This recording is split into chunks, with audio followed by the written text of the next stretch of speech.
All right, we should be recording. So again, welcome everyone. Thanks for joining us.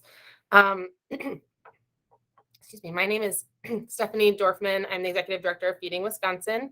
And I'll, before jumping into things, Jonathan, can I have you introduce yourself? You can hear me okay? Yes. Okay, good. Yeah, Jonathan Bader. I'm with WISCAP and manage the TFAP program here. Thank you, Jonathan, for joining and for being on this call. So to start, thank you all again for joining the call. We, just to give a quick overview for those who may not have been part of this call before, we'll start by sharing out some updates, TFAPs related, other government nutrition program benefit related and otherwise. And then a majority of the call is we provide time for peer-to-peer sharing. We hope that in the future we might identify a topic for each of these calls to center our conversation. But for today, we will have some open time for conversation, allow you to share out any challenges, successes, any best practices that you have, and allow this to be a space for networking. So I'm going to start just by jumping into some updates. Since we don't probably have time to go around the virtual room to introduce ourselves, feel free to use the chat and just share your name and organization and anything you'd like to share in that chat for now. So I did want to start by giving a quick food share update. No big changes as of yet. We know that the public health emergency order has been extended until at least July 15th. We should know around May 16th, we should know if that will be ended. If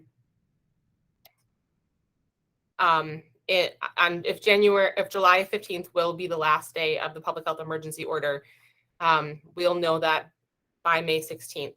So that will help us plan and understand when those food share or SNAP emergency allotments will end.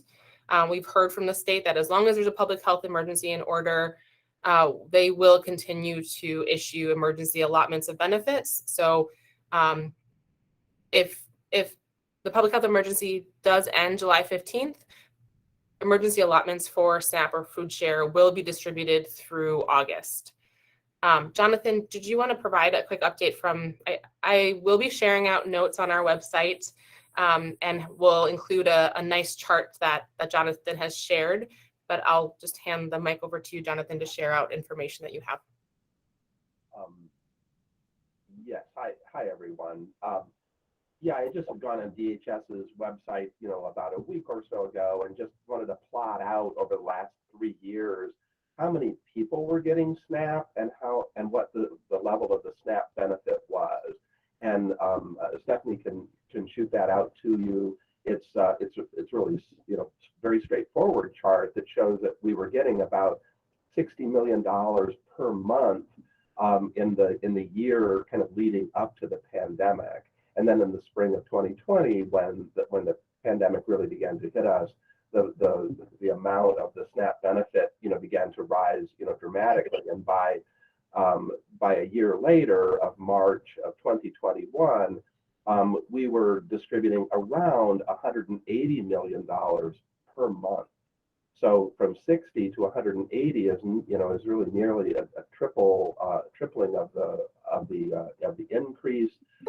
It wasn't at that level the entire time, but has stayed there. And just beginning about Thanksgiving or so past, we began to see the payment volumes begin to decline a bit and the number of participants decline a bit. Participation increased only about 15% during that period.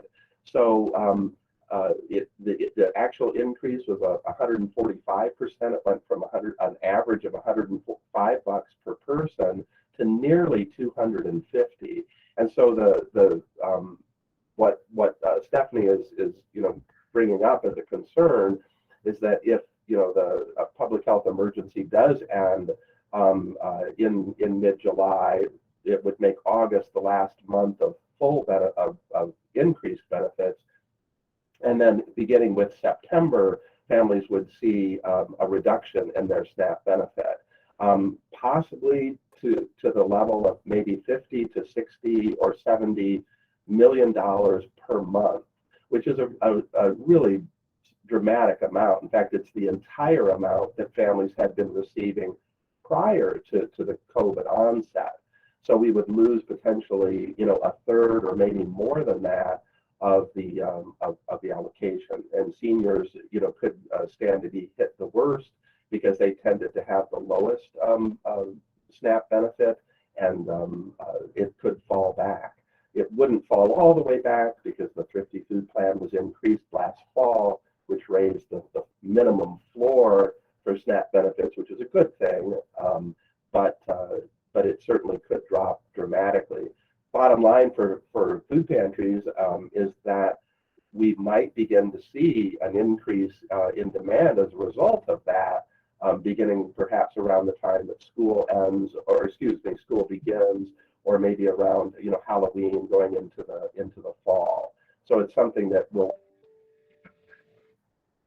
So that's really the main thing. And then you can see this chart yourself. I'm going to continue to track this, and we'll update this periodically, and you can continue to see what the level of utilization is. Thank you, Jonathan. So as Jonathan mentioned, seniors are going to be hardest hit because many seniors have some unearned income with some Social Security retirement income that brings them closer to the income threshold for SNAP and other benefits. You'll see that other, maybe working families might be hardest hit, folks that have some earned income that again brings them closer to the threshold of eligibility. Fortunately or unfortunately, it won't be the folks that have zero income that are at most affected by this benefit, this emergency allotment ending. But as you're considering your own services, maybe considering how those folks who are working have some income, or seniors have some unearned income, are going to be hit in a different way than the other folks are serving. So just something to keep in mind. And as Jonathan mentioned, flagging at least for now, September as what that month could be. Again, we'll hear next week if that's different, if with maybe increased COVID cases, if the public health emergency might be extended. I think we're all just speculating right now. So we'll wait to hear news on that next week. I also just wanted to share a few updates. I've mentioned pandemic EBT, so the benefits for school-age students who are missing any days of in-person education, which is meant to offset the meals that they would receive at school. DHS has been issuing payments, kind of catching up as their plan was only approved at the turn of this year, catching up from fall. And now their next issuance will be May 14th. That will be issuing January and February benefits, with the next benefit issuance being June for March and April. So they'll continue to play this catch-up game. This is not a great amount of benefit to individuals, to families, because again, it's really tied to the exact number of days that a student is missing in-person class for school closures or their own health quarantine reasons. And they receive $7.10 for each of those days. But again, those days are not, in most student situations, many. So it's not the same benefit it was in the 2020 to 2021 school year. I'll include some information on how you can direct families to the pandemic EBT support team if they have any questions about their own benefits or why they may or may not be receiving them. I'll include those in the notes, as well as the DHS flyer. The other bigger update is that DHS was just had their plan for pre-6 pandemic EBT approved. So in the 2020 to 2021 school year, there was a benefit for children who are not attending school. So the baby birth to 6 age range of individuals, of children who were not attending school.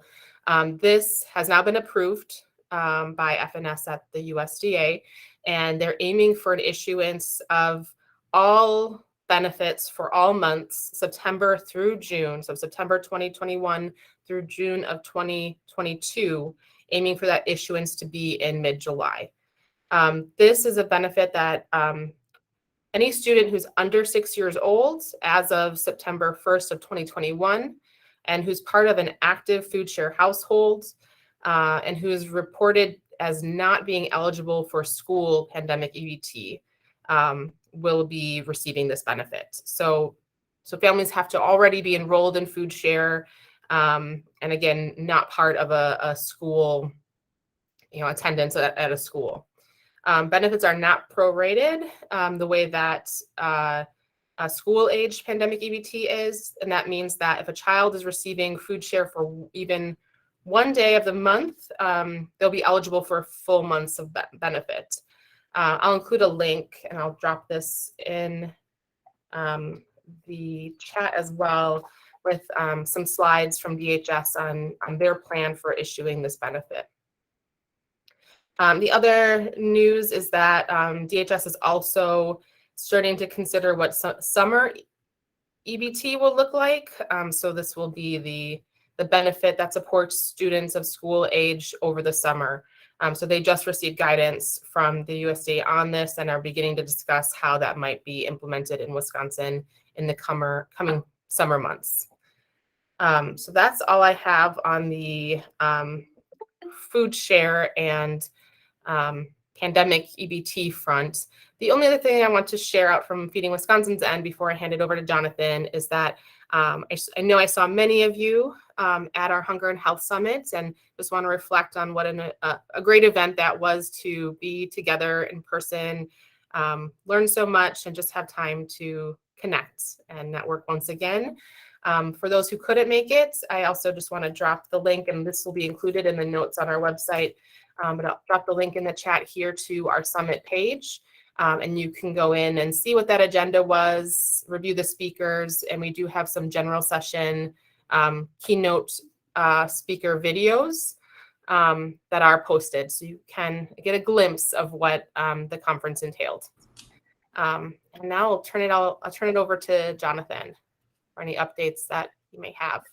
Yeah, and I just mention a few things. We finally got our the size of the entitlement budget for TFAP for the calendar year 2022. We are just like weeks away from ordering the fourth quarter food for the federal commodities program, and when we learn our actual budget. In fact, it's smaller than we had expected. The national the available monies nationwide were nearly $400 million to purchase entitlement food, that being one of three streams of food that TFAP supplies. And but USDA lowered Wisconsin's percentage share.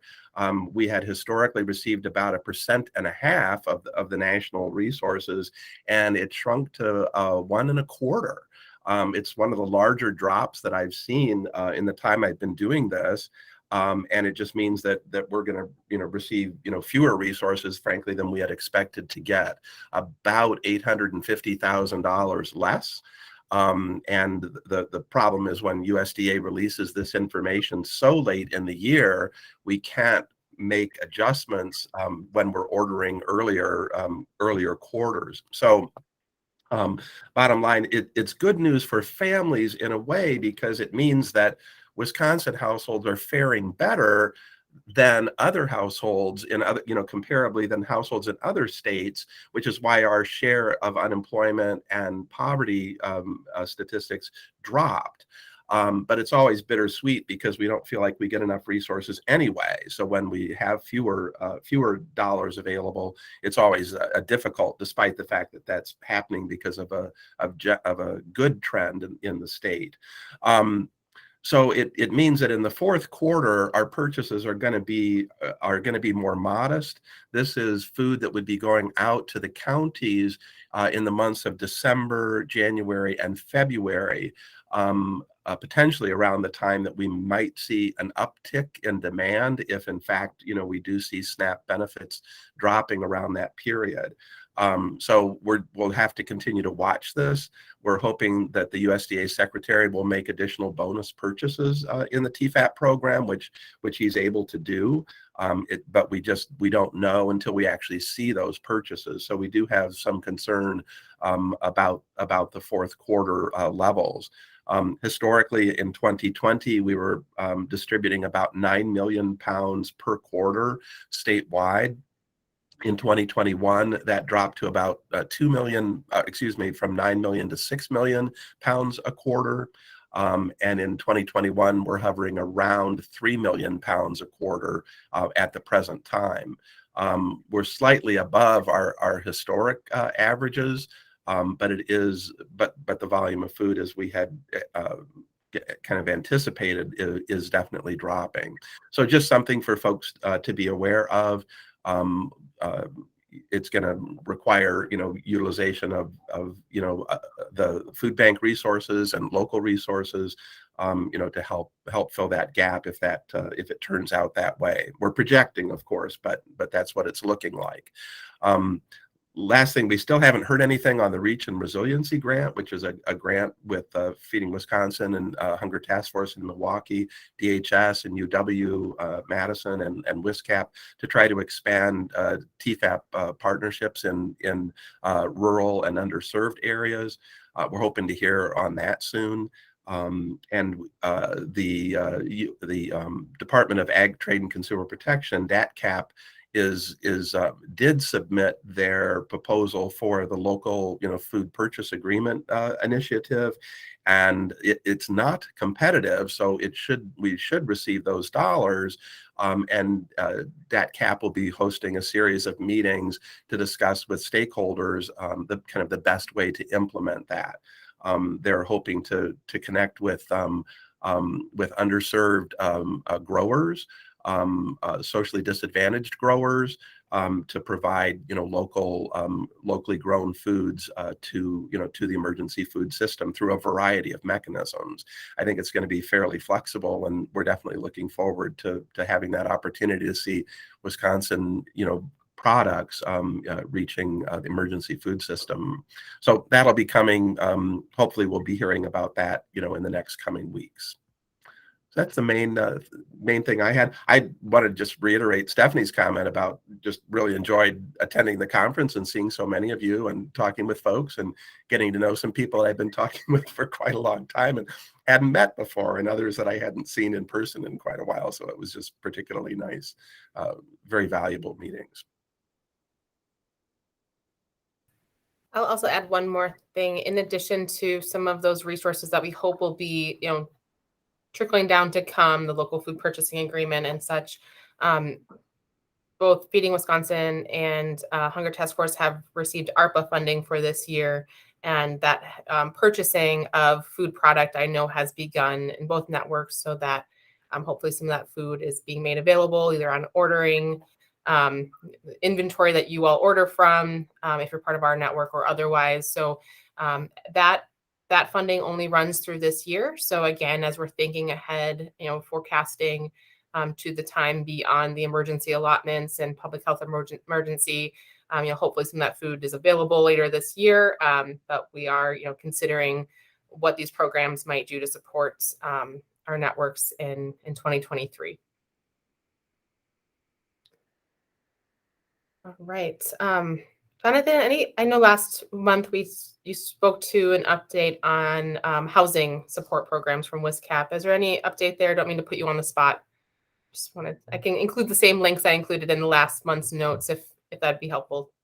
Yeah, we definitely are. We've partnered with Feeding Wisconsin and with the Tfap network and with Hunger Task Force, with others, to try to get the word out through food pantries about the availability of the rental assistance program. WISCAP and our sister organizations are helping to administer that in, I think, 68 of the 72 counties. And then in Dane County, Waukesha, Milwaukee, and Brown, it's being administered by other entities. But there is a substantial amount of money available and still available to provide rental assistance to families that have been impacted by COVID. It's it's tens of millions of dollars that are still available. And agencies are continuing to put that out. I'm not working with it directly, but it has been going very well. And I think several $100 million have already been distributed, and we have, additional resources to go. So I think many of the food pantries would have received, information, bag stuffers that folks could put in with food packages to encourage and help households to be aware that these resources are out there. And certainly, we hope that folks are providing that information. You can look on WISCAP's website, wiscap.org, and find information about it. Certainly, please alert your customers about the availability of these dollars. It's a tremendous resource, unlike one that we have ever seen before. And it is time limited. So the hope is that we can help people catch up with their rental, if there are arrears in their rental situation. It can even pay with assist with some back billed utilities and other areas as well. So it's definitely worth folks making an inquiry. Thank you, Jonathan. And as I did mention, those Department of Ag Trade and Consumer Protection, the TFAP, ARPA, American Rescue Plan Act funds. There's a lot of acronyms, so I'm trying to mention those slowly. There was a question in the chat, a question about the food that's available. Can a pantry get food via both organizations or networks that received those ARPA funds through TFAP? And the answer is yes. Pantries can receive food that's been purchased by those ARPA dollars or reimbursed by the ARPA dollars from both networks, so Feeding Wisconsin, Network of Food Banks, or Hunger Task Force, Hunger Relief Network, without any issue. There's no duplication of food purchasing. That's a non-issue. The extension of that question, I think, that I've been asked a few times, just want to say out loud, is that pantries cannot get reimbursed for the same infrastructure by both organizations. That would be doubling down, doubling on that. So if a pantry has a freezer that costs $1,000, you can't, get reimbursed $1,000 from both organizations for that one item. But a pantry could receive infrastructure reimbursement for different expenses by both networks. So if you purchase both a refrigerator for $1,000 and some technology for your food distribution for $1,000, you could ask each of the networks to support one or the other of those. It just can't be reimbursed twice for the same thing, of course. So we can talk through those details more, but you're able to partner with both networks with these grant funds without an issue. Okay, and then before we jump into discussion, I just wanted to share that our next call will be the second Thursday of the next month. Will be June 9th at 11 a.m. in the same place. As I've been mentioning a few times, we just have been, in over our heads with the summit and other work. We are hoping to put together a survey, and I'll email that out to you all to ask how these calls can be most useful to you.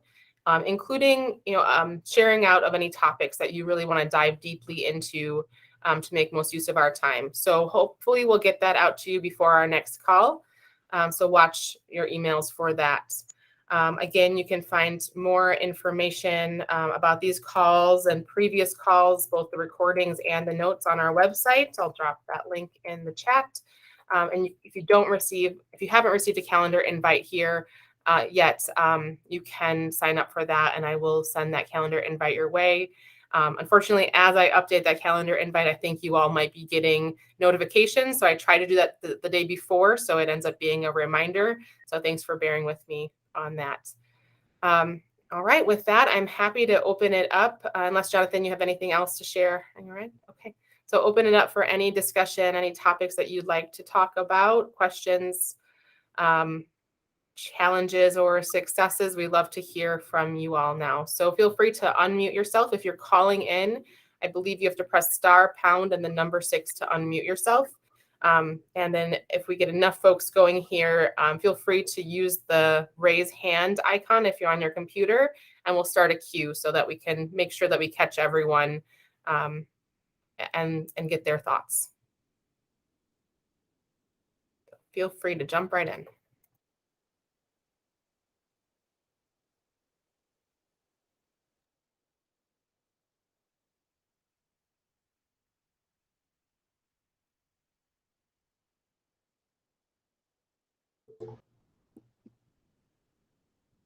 Donna, go ahead.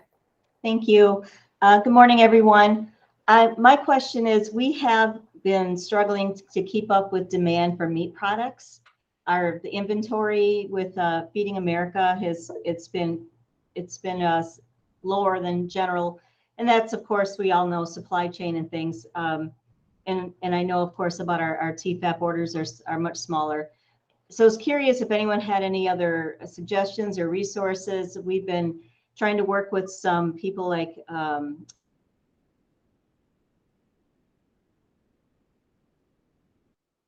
but just looking for some creative solutions, alternatives, if anyone has anything they'd like to share.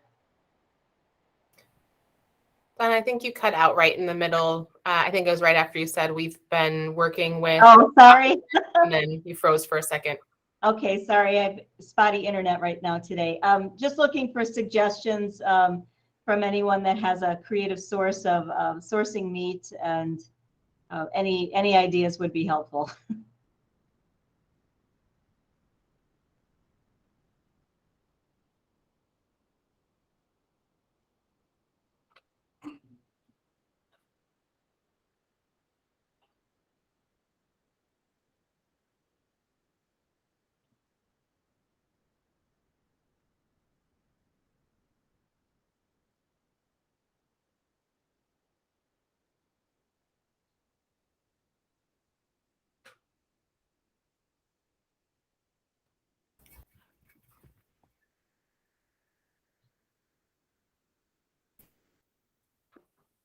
Hey, this is Lynn from The Gathering, and I know my one of my colleagues has tried the Waukesha Food Pantry to get meat products. We've gotten meat from them because we're having a problem getting meat products as well. Okay. We're in north central Wisconsin, by the way, just as a reference. Thanks. I don't help you. That won't help you then. Sorry. Probably not, but you know what? We desperate times require desperate measures. So we have vehicles. We'll travel anywhere.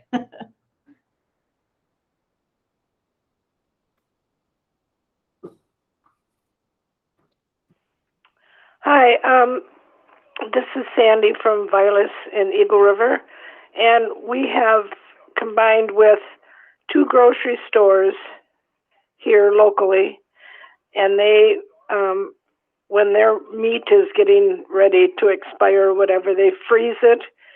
We pick it up once a week. We can get anywhere from 50 to 100 pounds of meat a week, which helps us with our meat going out to our clients. We have Direct Connect, and we pick up 3 times a week, and but our challenge, we're a larger food pantry. We probably serve over 100 families every day, and we generally it goes in one door and out the other, and it's gone same day, which is, you know, we don't want to hold on to it, but yeah, it's getting to be. We used to have a surplus that gave us a little bit of comfort, but now it's generally in one door and out the other.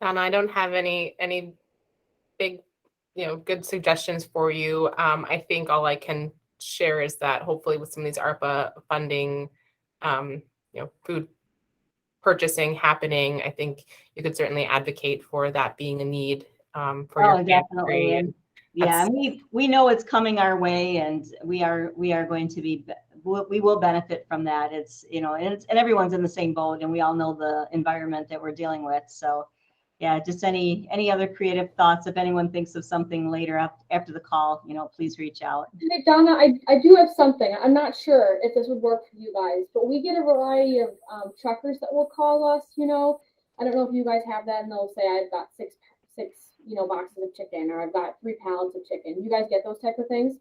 What was it called? Calls from trucking companies.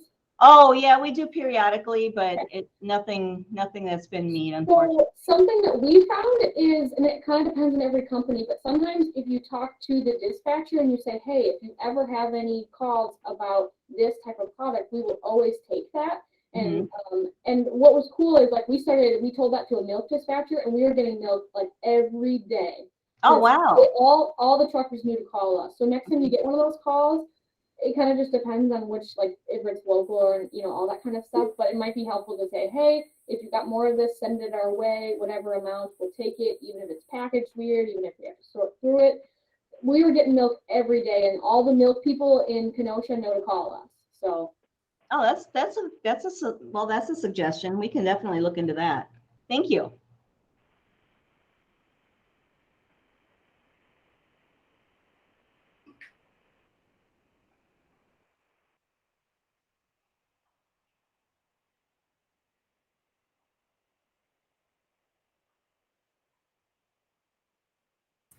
Anyone else has any information for Donna, please feel free to share that at any point in this call. I see another question in the chat. Are there any trainings or recommendations regarding reopening after curbside service for so long? I don't know of any trainings. I do know that that is a topic, an ongoing topic for this call. And Liz, I think you probably were on this call, but the February call of this year, I remember being a really robust discussion about, folks speaking to how they're going to move indoors or move to a different kind of distribution or a hybrid distribution. So you can go back and listen to that recording if it's at all helpful.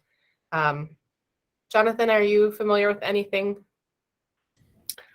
I think probably DHS will issue some guidance. Right at the moment, they're keeping everything in place as it was, during the height of the pandemic, and I think they'll be issuing, some sort of re-entry or return to normal guidance.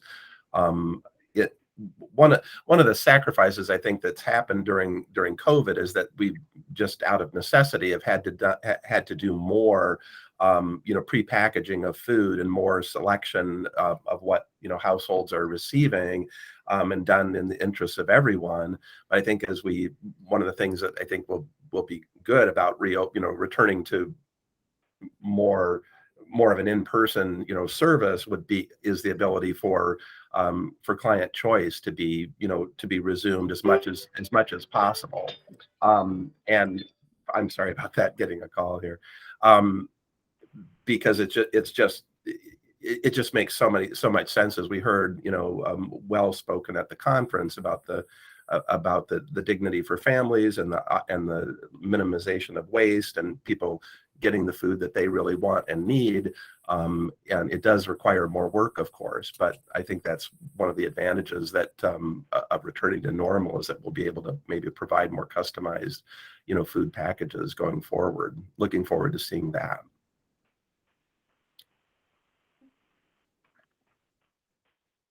In the February call, there was a lot of conversation about, and you all as experts speaking to how you've been serving the visitors to your pantries, and how there's some mixed results with that some folks actually did prefer.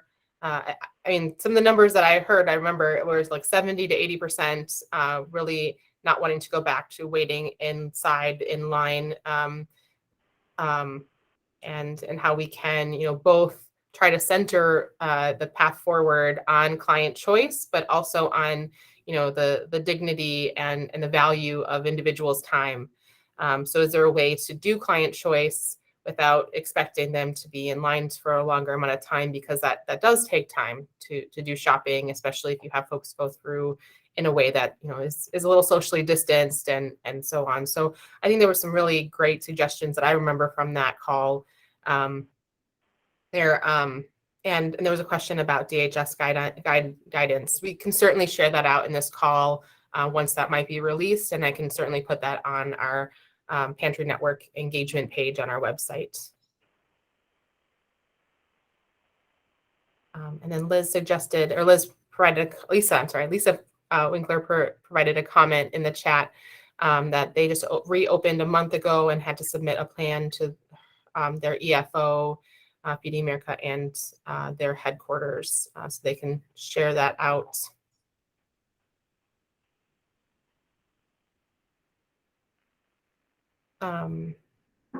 Any other thoughts on reopening? I think this will continue to be a theme. So I would appreciate on this call if you all have a building experience in that process of moving to a different operation once again. If you have any successes that come out of that, or any stumbling blocks that make you redirect, I think those are really good opportunities for us to learn together on how that's going.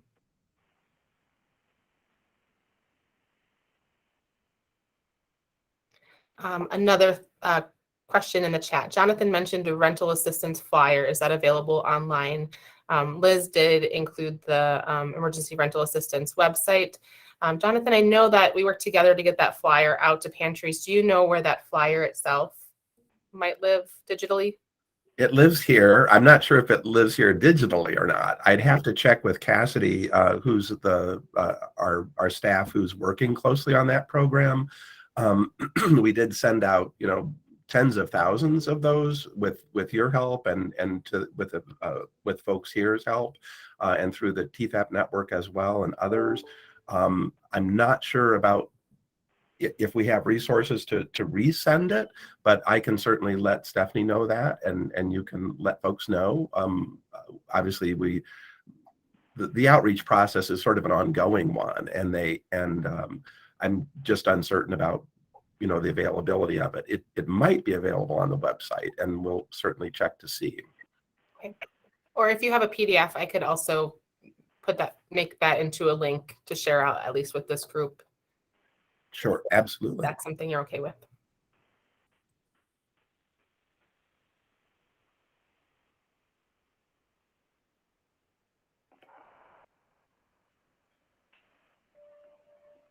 Any other thoughts? Sarah? I just wanted to say that Marty Lee has told me at least 8 million times how much she enjoyed the conference, the summit, how much she enjoyed the screening of their video, how moving it was for them as participants to be together when it was released to this group. And she really just wanted to say thank you for all that hard work that went into getting that summit put together.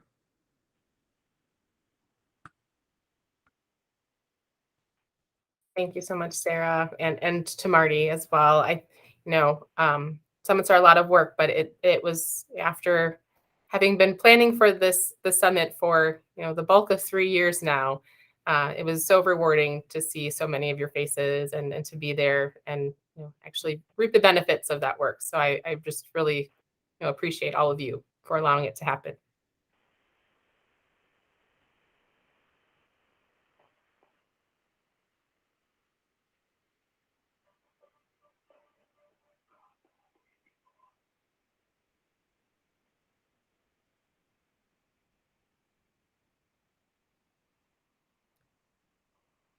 Any other thoughts?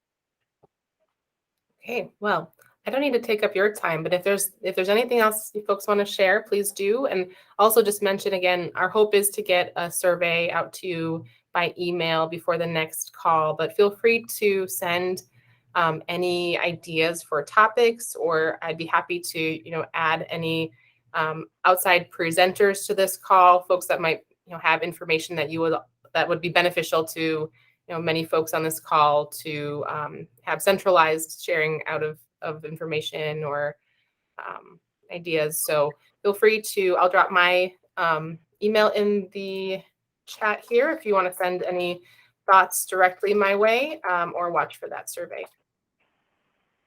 And before I go, I'll again drop the link to our webpage that you can find the notes.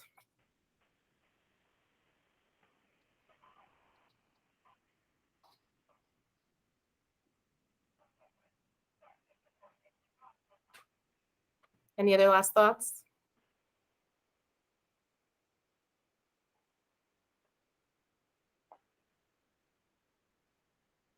All right. Well, I hope you all stay cool and have a great weekend ahead.